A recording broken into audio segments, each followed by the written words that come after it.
Gold, trusted gold buyers. మీరు తాకట్టు పెట్టిన బంగారాన్ని విడిపించి ఈ రోజు ఉన్న మార్కెట్ ధరకు కొనబడను. క్రోధ, లోభ, మోహ, మదమాత్సర్యాలు ఇప్పుడు మన సమాజంలో జరుగుతున్న అఘాయిత్యాలు చూడండి. అది అరిషడ్ వర్గాల్లో ప్రథమమైనది తీవ్రతరం అవ్వడం మూలానే జరుగుతుంది అని నేను అనుకుంటున్నాను. కోపం స్వార్థం మూలాన వస్తుంది.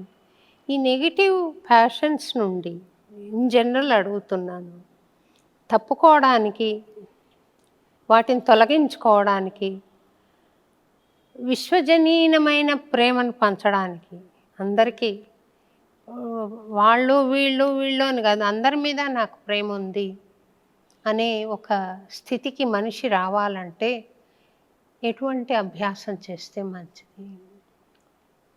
మీరు చెప్పినవి నెగిటివ్ ఎమోషన్స్. పాజిటివ్ ఎమోషన్స్ ఏంటో తెలియడం చాలా తక్కువ మంది. నేను ఎక్కడైనా సరే ట్రైనింగ్ ఇస్తున్నప్పుడు నెగిటివ్ ఎమోషన్స్ ఏంటంటే టక్క టక్క టక్క టక్క చెప్పేస్తారు. పాజిటివ్ ఎమోషన్స్ ఏంటంటే 1-2 చెబుతారు. Love, kindness, satisfaction, abundance, help nature. So ఈ హెల్పింగ్ నేచర్, ఇవన్నీ పాజిటివ్ ఎమోషన్స్ అనే విషయం. కంపాషన్, వీటన్నిటినీ పాజిటివ్ ఎమోషన్స్కి మనం చాలా దూరం అయ్యాం. భావోద్వేగాలతో మనం స్పందించిన ప్రతిసారి అది నెగిటివ్ ఎమోషనే అవుతుంది. సో ఇవి రెండింటిని ఫస్ట్ తేడా తెలుసుకునే జ్ఞానం కలిగి ఉండాలి. దీన్ని భావోద్వేగపు ప్రజ్ఞ అంట. ఈ ప్రజ్ఞ కలిగినప్పుడు ఏ ఎమోషన్ వల్ల మీరు కోరుకున్న లక్ష్యాన్ని మీరు చేరలేకపోతున్నారో అది నెగిటివ్ ఎమోషన్.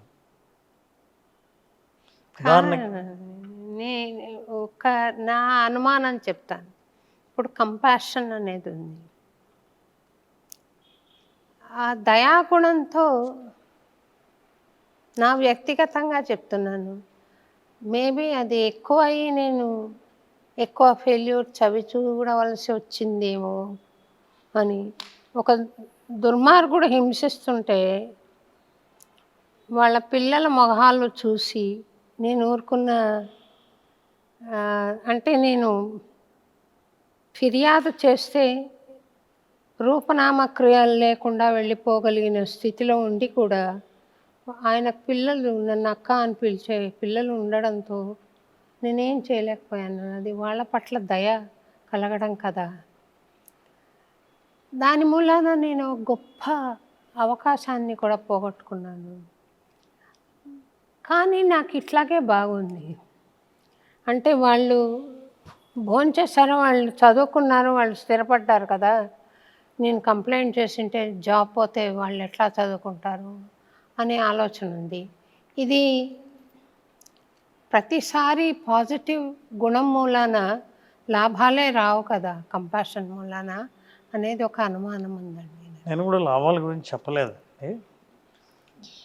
మీరు ఒక విలువను నమ్మితే ఆ విలువను నేను ప్రాక్టీస్ చేశానన్న ఆ ధర్మనిరతి మనిషిని తృప్తిగా ఉండేలా చేస్తుంది తప్ప, ఈ విలువ నుంచి కావాల్సిన ఈ ఫలితం ఉంటే అప్పుడు ఈ విలువను పాటించాలని అనుకున్నప్పుడు గొప్ప విలువలు ఉండేవి కాదు. ఉదాహరణకు, నేను చాలా నిజాయితీతో దయతో ఉంటే నాకు ప్రమోషన్ వస్తుంది అని అనుకుంటే ప్రమోషన్ రాకపోతే ఈ విలువలు ఎవరు పాటించిండే వాళ్ళు కాదు. అంటే ఎప్పుడైతే మీరు రిజల్ట్స్కు మీ వాల్యూని కనెక్ట్ చేశారో అప్పుడు మీరు వాల్యూని పాటించారు. ఇది ధర్మం చేయటం, నేను చేయవలసింది చేశాను, ఫలితాలు మీరు చెడ్డవచ్చు, మిమ్మల్ని దూరం పెట్టవచ్చు, మిమ్మల్ని మంచిగా అనుకోకపోవచ్చు. అలా అనుకోవాలంటే నేను ధర్మాన్ని వదిలేయాలి. అలా లేకుండా, అందుకే వాల్యూస్ అంటే ఏంటంటే అండి, ఏ ప్రయోజనాలు ఆశించకుండా ఏ ఒక్కదాన్ని పట్టుకొని నేను దాన్ని నమ్మిన దాన్నే నేను పాటించానో దాన్నే విలువ అంటాం. మిగతా వాటికంటే ఇదే ప్రాధాన్యత అని, అత్యంత ప్రాధాన్యతనిచ్చిన దాన్ని మనం విలువ అంటాం. అది మీరు రిలేషన్షిప్కి ఇవ్వచ్చు, పీపుల్కి ఇవ్వచ్చు, మీరు చేసే ప్రాక్టీసెస్కి ఇవ్వచ్చు, మీరు నమ్మే సత్యానికి ఇవ్వచ్చు. సో వాల్యూస్ అనేది పాజిటివ్ రిజల్ట్స్ని కానీ మీరు కోరుకున్న కోరికలు కానీ గ్యారంటీని ఇవ్వవు. No doubt about it. వాల్యూని ఇది వాల్యూనే, హ్యూమన్ వాల్యూనే, ఇది ఉండవలసిన వాల్యూనే అని మీకు కన్విక్షన్ ఎప్పుడు వస్తుందో, నమ్మకం ఎప్పుడు కలుగుతుందో, ఈ వాల్యూను పాటించడం అనేది మానవ ధర్మం. అన్నమాచార్యుల వారు ఒక మార్గాన్ని సూచించారండి. ఈ నెగిటివ్ ప్యాషన్స్ని జయించడం అంత సులభం కాదు. వాటిని పూజా కుసుమాలుగా స్వామి పాదాల చెంత మనం అర్పించగలిగితే అది స్లోగా మారిపోయి అది ఒక అందగిస్తుంది స్వామికి అర్పించడం ద్వారా. ఎలా అంటే రామదాసుల వారి కీర్తన ఉంది, అంటే ప్రజాదరణ పొందిన కీర్తన కాబట్టి నేను చెప్తున్నాను. ఎవడబ్బ సొమ్మని కులుకుచు తిరిగేవు రామచంద్ర అని అంటాడు రామదాసు. ఆ మాట సాటి మనిషిని అంటే అది కుసంస్కారంగా తీసుకుంటాం మనం. ఆయన ఏం చేశాడు, రాముడికి ప్రయోగం చేశాడు, ఎవడబ్బ సొమ్మని కులుకుచు తిరిగేవు రామచంద్ర. అది గొప్ప కీర్తన అయిపోయింది. అబ్బా రాముడిని ఎంతలా అన్నాడు అని ఇప్పటికీ మనం పాడుకుంటున్న కీర్తన. అలా డివినైజ్ చేసుకోవడానికి అవకాశం ఉంది. అలాగే ఈ సమాజంలో జరుగుతున్న అఘాయిత్యాలు కూడా లోపల దానికి ప్రేమ అని పేరు పెట్టారు, కానీ కామ భావనలు అధికమైనప్పుడు భగవంతుడికి సమర్పించు. అన్నమాచార్యుల వారి శృంగార సంకీర్తనలు ఎక్కువ ఉన్నాయి భక్తి వైరాగ్య కీర్తనల కన్నా. ఆయనను పాడాడు. అలాగా పాడటం మూలాన ఆయనకి సాటి మనిషి మీద అది ప్రయోగించవలసిన అవసరం లేకపోయింది. భగవంతుడికి ఇచ్చి డివినైజ్ చేసుకోవడం ఎలాగా అని ప్రయత్నం చేశాడు. ఈ ప్రయత్నం ఏమైనా సఫలీకృతం అవుతుందా సొసైటీలో? ఖచ్చితంగా అండి. ఇది మీరు దీన్ని ఎమోషనల్ వెంటిలేషన్ అంటాం. భావోద్వేగాలని ఎక్స్ప్రెస్ చేయడం. కొంతమంది సాహిత్యం ద్వారా, కొంతమంది సంగీతం ద్వారా వాళ్ళ ఎమోషన్స్ని ఎక్స్ప్రెస్ చేసి దాన్ని ఛానలైజ్ చేశారు. ఉదాహరణకి మహాత్మా గాంధీకి కోపం వస్తే బ్రిటిష్ వాళ్ళ మీద ఆ కోపాన్ని ఉద్యమంగా మార్చాడు. ఒక వ్యక్తి భరించలేని ఆవేశం వస్తే ఆ ఆవేశంతో ఒక జిమ్కి వెళ్ళో లేకపోతే ఒక ఎక్సర్సైజ్ చేస్తూ వాకింగ్ చేసో పరిగెడితేనో మీ దేహదారుఢ్యాన్ని డెవలప్ చేసుకుంటారు. మీకు నెగటివ్ ఎమోషన్స్ వచ్చినప్పుడు దాన్ని సరైన మార్గంలో పెడితే అది మీకు బలంగా ఉపయోగపడవచ్చు. సో ఈ మార్గంలో ఆలోచించినప్పుడు ఇవి మనల్ని హైజాక్ చేయవు. దీన్ని ఎమోషనల్ హైజాక్ అంటాం. అంటే ఎప్పుడైతే మీరన్న నెగటివ్ ప్యాషన్స్ ఏదైతే ఉన్నాయో, నేను ఎమోషన్స్ అంటున్నాను నా భాషలో, ఆ నెగటివ్ ఎమోషన్స్ కలిగినప్పుడు మీరు వాస్తవ స్థితి నుంచి హైజాక్ చేయబడతారు. ఈ హైజాక్కు గురి అయిన వాళ్ళ చర్యలన్నీ నెగిటివ్గానే ఉంటాయి. చివరికి ఫలితాలు మీరు ఆ ఎమోషన్ని ఎంటర్టైన్ చేసినందుకు గాను మీ ఫలితాలు ఎప్పుడు నెగిటివ్గానే ఉంటాయి. మనుషులు దూరం అవ్వడము, మీరు అకృత్యాలకు పాల్పడము, మీరు నేరాలు చేయడము, నేర ప్రవృత్తి కలగడము, తప్పులు చేయడము, ఇలాంటివన్నీ జరుగుతాయి. వీటిని ఛానలైజ్ చేయటానికి కొన్ని పాటించవచ్చు. నెంబర్ 1 స్క్రిబ్లింగ్ అంటాం. మీ మనసులో ఉన్న ఆలోచనలన్నిటినీ నోట్స్ రాయటం. నాకు ఇలా ఆలోచనలు వస్తున్నాయి, ఇట్లా కలుగుతోంది, ఇట్లా అనిపిస్తోంది, ఇట్లా చేయాలనుకున్నాను, ఇలాంటి భావనలు కలుగుతున్నాయి అన్నీ రాసినప్పుడు ఆ భావనలను మీరు ఎక్స్ప్రెస్ చేసిన ఫీలింగ్ కలుగుతుంది. ఎక్స్ప్రెస్ చేసినప్పుడు మైండ్లో బాడీలో ఉండవు. ఆ ఎక్స్ప్రెషన్ ద్వారా కొంత దాని నుంచి మనం బయటపడవచ్చు. తర్వాత పాజిటివ్ ఎమోషన్స్ని ప్రాక్టీస్ చేయడం. మీరు అన్నట్లు భగవంతుని సన్నిధిలో గడపచ్చు, భక్తి సంగీతం వినొచ్చు, చాలా ప్రశాంతమైన సంగీతాన్ని వినొచ్చు, ప్రకృతి దృశ్యాలను చూడవచ్చు. మన గురించి మంచిగా మాట్లాడి 4 మాటలు ప్రోత్సహించే మాటలు మాట్లాడే వాళ్ళతో మాటలు కలిపి మీ భావాల్ని పంచుకుంటే వాళ్ళు కొంత మీ భావం నుంచి మిమ్మల్ని బయటపడేయచ్చు. ఇలాంటివన్నీ చేయడం ద్వారా ఈ నెగిటివ్ ప్యాషన్స్ నుంచి బయటపడే అవకాశం. థ్యాంక్స్ అండి. ఇంతవరకు మిమ్మల్ని సమాజానికి ఉపకరించే విషయాలు అడిగాను. ఇప్పుడు మీ వ్యక్తిగతంగా కొన్ని ప్రశ్నించవచ్చా మీ గురించి తెలుసుకుందామని? తప్పకుండా అండి. మీ ఎక్కడ మీ జన్మస్థలం అని తెలుసుకుందామని. నేను కడప జిల్లా ప్రొద్దుటూరు ప్రాంతం నుంచి. అవునా అండి, మా అమ్మ వాళ్ళది కడప, బెల్లంమంటి వీధి. ఓహో. నేను 6వ తరగతి చదివాను అక్కడ. తర్వాత మీరు తిరుపతిలో ఉన్నట్టుగా చెప్పడం ఇంటర్వ్యూలో చూశాను. ఏ సంవత్సరంలో ఉన్నారు తిరుపతిలో మీరు? నేను ఎలక్ట్రానిక్ మీడియాలో చేశానండి తిరుపతిలో. ఏం చేశారు? నేను మార్కెటింగ్లో ఉండేవాడిని. ఆహా. 1995 నుంచి 2000 వరకు అక్కడ ఉంది. 5 ఏళ్ళు. నేను తిరుపతిలో 12 ఏళ్ళు ఉన్నానండి. జూనియర్ ఇంటర్మీడియట్ నుండి అన్నమాచార్య ప్రాజెక్ట్ రాజీనామా చేసేదాకా ఉన్నాను అక్కడ. అప్పుడేమైనా ఉన్నారా మీరు అని ఒక ఆలోచన వచ్చింది. మీరు ఉన్నప్పుడు నేను ఉన్నాను. ఉన్నారా? మీరు పరిచయమే నాకు. నేను మీడియా సంస్థలో ఉన్నప్పుడు మీ వార్తలు కానీ మీ పాటలు కానీ నాకు బాగా సుపరిచితమే. అవునా? ప్రాజెక్టును కూడా నేను దర్శించడం జరిగింది. అవునా? యూనివర్సిటీ ప్రాంగణంలో ఉన్న అన్నమాచార్య ప్రాజెక్టుకి, అన్నమాచార్య రికార్డింగ్ థియేటర్కి కూడా నేను వచ్చాను. నేను ఉన్నప్పుడు రికార్డింగ్ థియేటర్ లేదనుకుంటానండి. ఆహా. నేను 82 దాకా ఉన్నాను అక్కడ. మీరు తిరుపతిలో అయితే మీ పాటలు బాగా పాటలు అంటే అడపాదడప బ్రహ్మోత్సవాలకు రావడం, పాడడం అన్నీ ఉండేవి. తర్వాత ఇప్పుడు ప్రతి 2వ శనివారం వెళ్తాను. నాకు అన్నమాచార్య ప్రాజెక్టు సుపరిచితమే. అప్పుడు కామిశెట్టి శ్రీనివాసులు అని ఉండేవాడు. అవును. సో నాకు అలా తిరుపతిలో మీ ప్రయత్నాలు కానీ మీ పాటలు కానీ సుపరిచితమే. సంతోషం.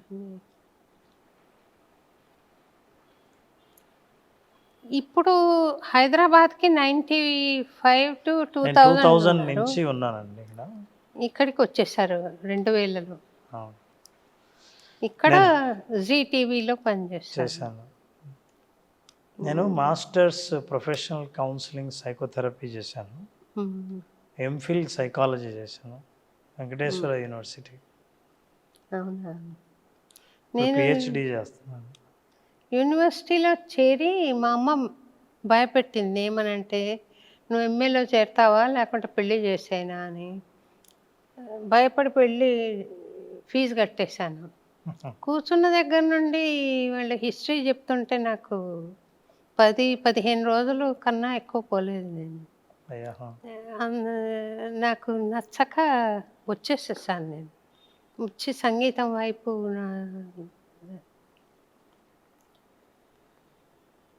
తర్వాత నుండి ఈ ఫీల్డ్కి ఎప్పుడు వచ్చారు? గైడింగ్ ఫీల్డ్కి ఎప్పుడు వచ్చారు? యాక్చువల్గా అది మొదటి నుంచి ఉందండి. నేను యాక్చువల్గా పీపుల్ పర్సన్ మొదటి నుంచి కూడా. నేను వేదిక మీద మాట్లాడడము, పర్ఫార్మెన్స్ ఇవ్వడం, నేను చిన్నప్పటి నుంచి స్కూల్లో మంచి మంచి స్టోరీలు చెప్పడం, క్లాస్ లేనప్పుడు టీచరే నన్ను పిలిచి ఏవైనా మోరల్ స్టోరీస్ చెప్పమనటం. ఆ తర్వాత అది చాలా సహజంగానే సైకాలజీ వైపు వెళ్ళడం, కౌన్సిలింగ్లో ఉండడం. స్కూలింగ్ ఎక్కడ చేశారు? అంతా డిగ్రీ దాకా నేను ప్రొద్దుటూరు. ఇందాక మనం ఒక సబ్జెక్ట్ అనుకున్నాము, విజువలైజేషన్. నేను విశ్వసిస్తానండి విజువలైజేషన్ని. కానీ పగటి కళలతో ఆగిపోయే వాళ్ళకి మీ సందేశం ఏంటి? మీ ఉపాయాలు, అభ్యాసాలు కొంచెం చెప్పండి. తప్పకుండా అండి. నేను ఒకసారి ఈయన మన కల్కి భగవాన్ ఉన్నారు చూడండి, ఆయన దగ్గరికి వెళ్ళవలసి వచ్చింది. నేను మా ఆయన వెళ్ళాం. వెళ్తే నీకు ఎంత డబ్బు కావాలి నీ ప్రాజెక్ట్ చేయడానికి అని అడిగారు వారు. అయితే నాకేం కావాలో తెలుసు కానీ అది ఎంత డబ్బు అవుతుందో నాకు తెలియదు స్వామి అని చెప్పాను. అట్లా అయితే కాదు అని ఆయన ఒక ఉదాహరణ చెప్పారు. విజువలైజేషన్లో ఎంత డీటెయిలింగ్ ఉంటే అంత పర్ఫెక్ట్గా జరుగుతుంది. ఒకతనికి ఇలా చాలా పెద్ద కారు విజువలైజేషన్లోనే అంట. మళ్ళీ దానికి తగిన ఎఫర్ట్ చేయకపోవడం మూలాన how he had to cell away the car and settle with a small car అనేది చెప్పారనమాట. కాబట్టి నువ్వు నీ డీటెయిలింగ్ కరెక్ట్గా ఉండాలి. ఆణా పైసలతో సహా ఇంత కావాలి నా ప్రాజెక్ట్కి అని నువ్వు అనుకుంటే తప్ప అది కాదు. ఏం కావాలి, ఎక్కడ ఉండాలి, ఎలా ఉండాలి, దానికి ఎంత ఖర్చు అవుతుందో చెప్పాలి. అప్పుడు నేను సహకరించాలన్నా, విశ్వం సహకరించాలన్నా నీ విజువలైజేషన్ ఇంత డీటెయిలింగ్గా ఉండాలి అన్నట్టు చెప్పారు. అది కరెక్టా లేకుంటే మీ సాంప్రదాయం ఉందా? నాకు తెలిసి మీరు విజువలైజేషన్ తెలిసో తెలియకో చేశారండి. నాకు తెలిసి ఈ ప్రాజెక్టు, ఈ అన్నమయ్యపురాన్ని మీరు నిర్మించాలన్నది మీ విజువలైజేషన్ లేకుండా ఇది సాధ్యమవ్వదు. కరెక్ట్. ముందర లేదండి నాకు ఈ హాల్ ఒకటే. నేను వాళ్ళకి నేర్పాలి, ఒక హాల్ కావాలి అని అద్దె హాల్స్ తీసుకుంటుండేదాన్ని. కానీ మధ్యలో వచ్చింది విజువలైజేషన్ జరిగింది. అది కరెక్ట్. దృశ్యీకరించుకోవటం మన లక్ష్యాన్ని సాధించడానికి చాలా ఉపయోగపడుతుంది. మీ లక్ష్యాన్ని మీరు చూడకపోతే ప్రపంచం ఎలా చూస్తుంది? నేను సాధించబోయే లక్ష్యాన్ని నేను ముందే మనసుతో చూసి నా బ్రెయిన్లో ఆ పిక్చర్ని నేను క్రియేట్ చేసుకోగలిగితే, నేను ఏది క్రియేట్ చేసుకున్నానో నా జీవితం ఆ క్రియేషన్ వైపు నడిపిస్తుంది. నన్ను అవే నిర్ణయాలు తీసుకునేలా చేస్తుంది, అటువంటి వ్యక్తుల్నే కలిసేలా చేస్తుంది, ఆ పరిస్థితుల్నే నేను ఆకర్షించేలా చేస్తుంది. మేనిఫెస్టేషన్ అంటే నా కళని సాక్షాత్కరింప చేసుకోవాలంటే నేను దృశ్యీకరించుకుంటే ఆ దృశ్యాన్ని నేను నిజం చేసుకోగలను. సో విజువలైజేషన్ అనేది ఒక పవర్ఫుల్ సైంటిఫిక్ టూల్.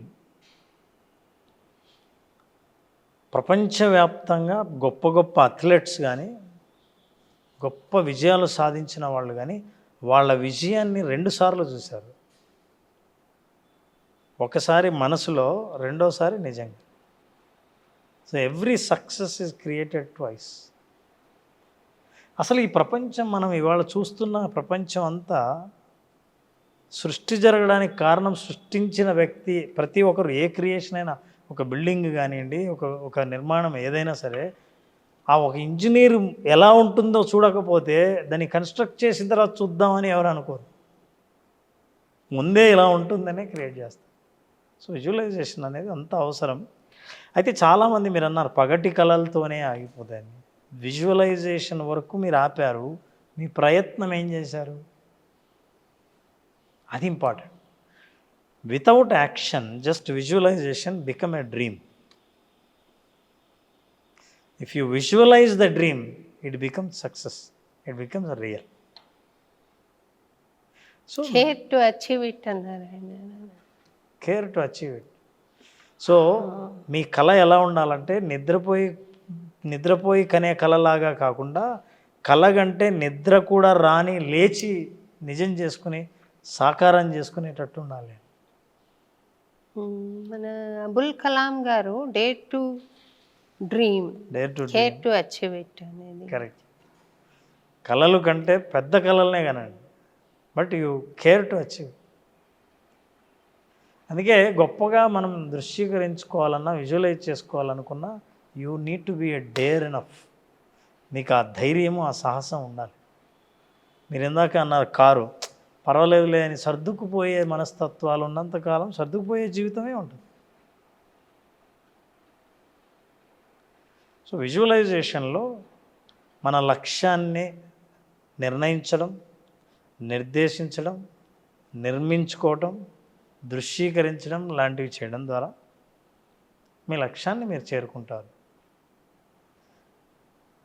మొత్తం విశ్వం మీకు సహకరిస్తుంది మీ ఆలోచనలకు. There is a system called RAS మన బ్రెయిన్లో, రెటిక్యులర్ యాక్టివేటింగ్ సిస్టమ్ అంట. Reticular activating system. ఈ సిస్టమ్ యొక్క పని ఏంటంటే బ్రెయిన్లో మీరు ఏది నమ్మారో దానికి సంబంధించిన ప్రూఫ్స్ చూపించడమే దాని కర్తవ్యం. మీరు ఏది నిజం అనుకున్నారో అదే నిజంగా మీ జీవితంలో మీకు చూపించడమే దాని పని. యద్భావం తద్భవతి. మీ భావాన్ని నిజం చేస్తుంది. సో మీరు ఇవాళ ఏదైనా మనసులో అనుకుంటే ఆ రోజు ఎందుకో అనుకున్న మనిషే ఫోన్ చేయడమో, వాళ్ళే ఎదురు కావడమో, వాళ్ళతో మాట్లాడాల్సిన పరిస్థితి రావడమో, అదే కలర్ రంగు కారు చూడడమో, ఆ ఊరికే వెళ్ళడమో జరుగుతుంది. మీరు సో అలా జరిగినప్పుడు మనం ఇంటెన్స్ ప్రాక్టీసెస్ కొన్ని విజువలైజేషన్ ద్వారా చేసినప్పుడు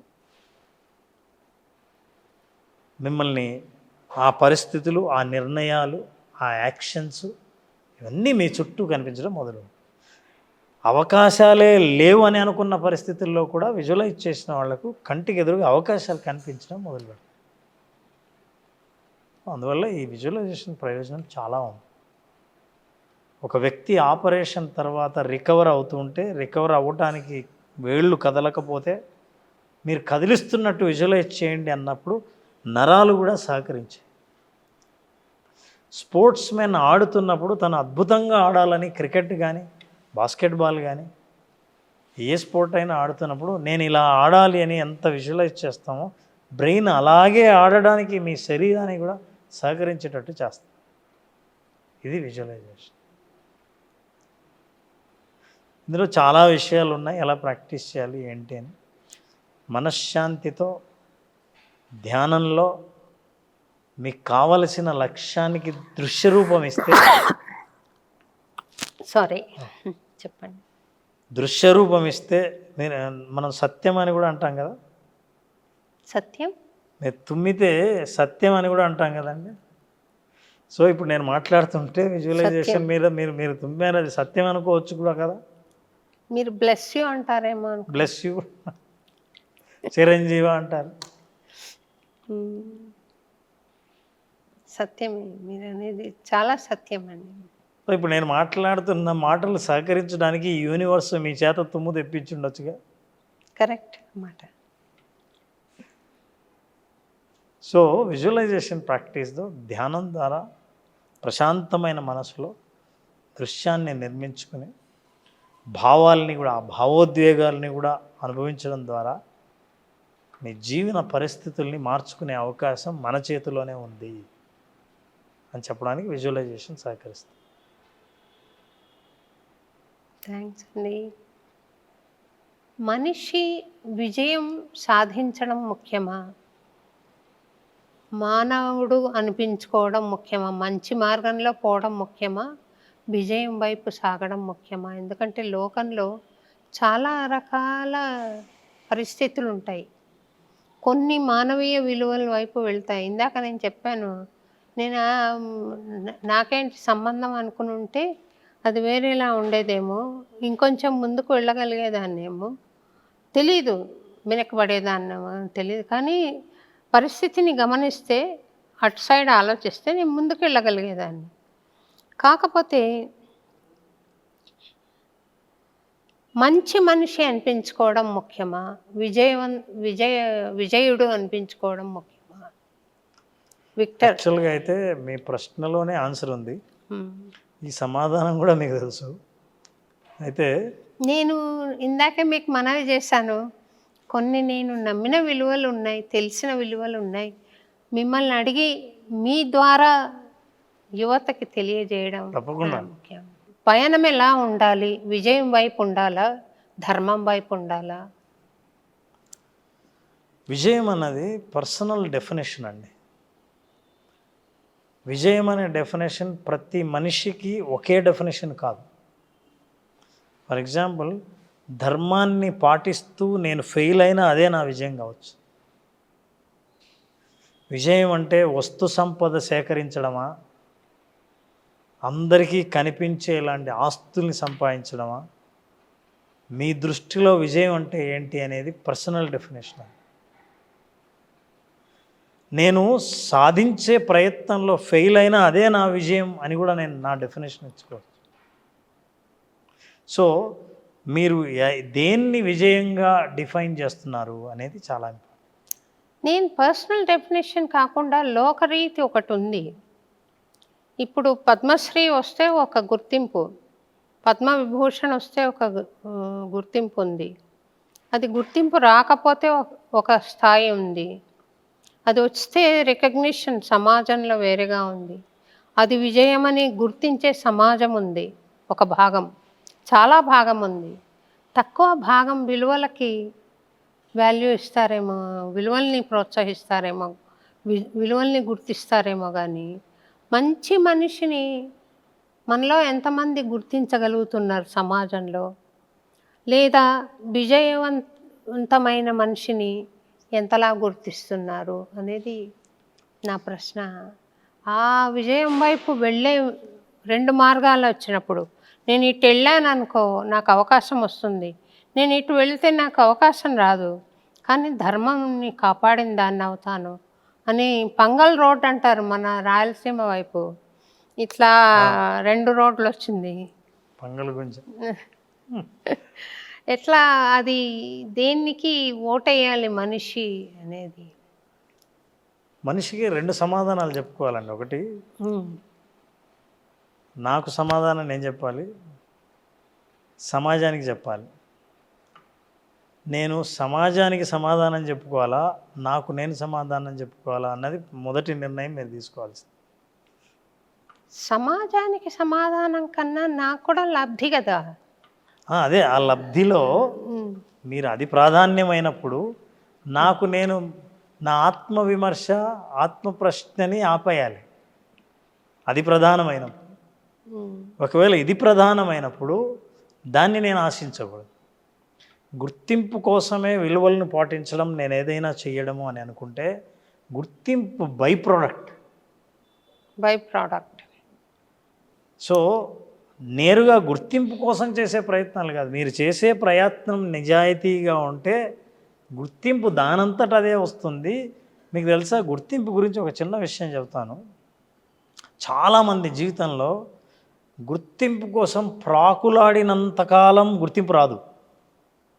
ఏ రోజు గుర్తింపును వదిలేసి నువ్వు ఏదైనా పని చేస్తున్నావో అప్పుడు గుర్తింపు వస్తే అప్పుడు మీకు గుర్తింపు అక్కర్లేదు, మీరు ఆశించరు ఆ గుర్తింపుని. This is life.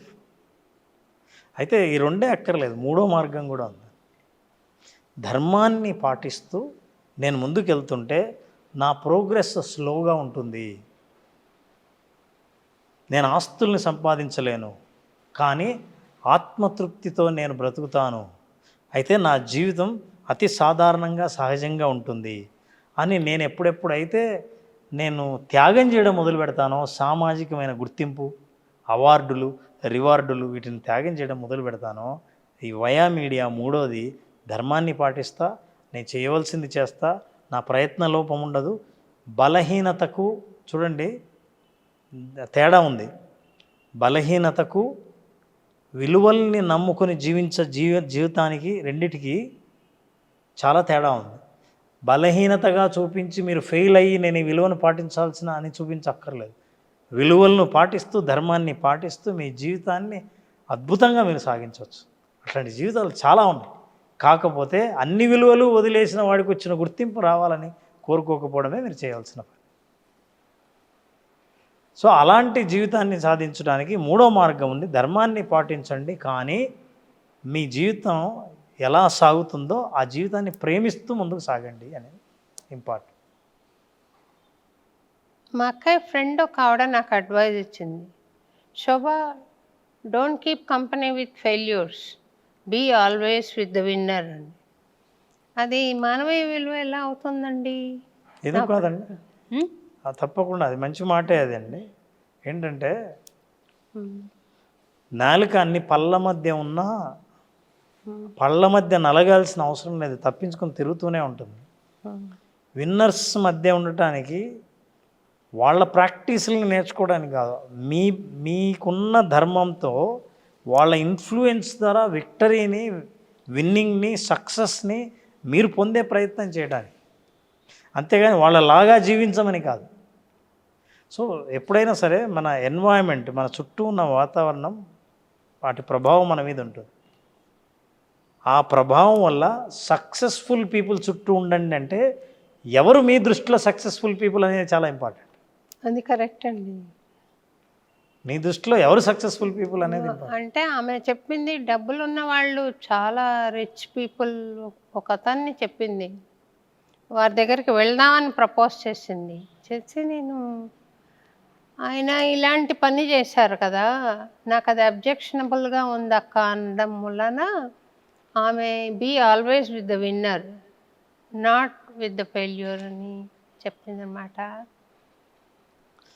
ఒక స్కూల్ టీచర్గా పనిచేసి 10 మంది అద్భుతమైన పౌరులను తయారు చేసినా ఇతని జీవితం సాధారణంగా అతన్ని విన్నర్ అనొచ్చు.